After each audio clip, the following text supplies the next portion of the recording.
Hey guys, for this video, I'm going to show you how to create Jira reports. So first, you're going to open Jira here in your browser. Then you're going to make sure that you have logged in into your account.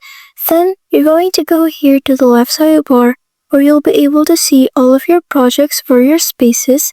Then you're going to click on a project that you want to create a report for, and just make sure that you're going to open the correct project to ensure that the report that you're creating is accurate based on what you need. Then over here at the top, the navigation bar, you'll be able to see reports. So you're going to click on that. Then it will open up the report page where you'll be able to see different kinds of template that you can use. So just go ahead and see all of the templates that are available. Then once you've selected a template or a report that you'd like to have, just click on it.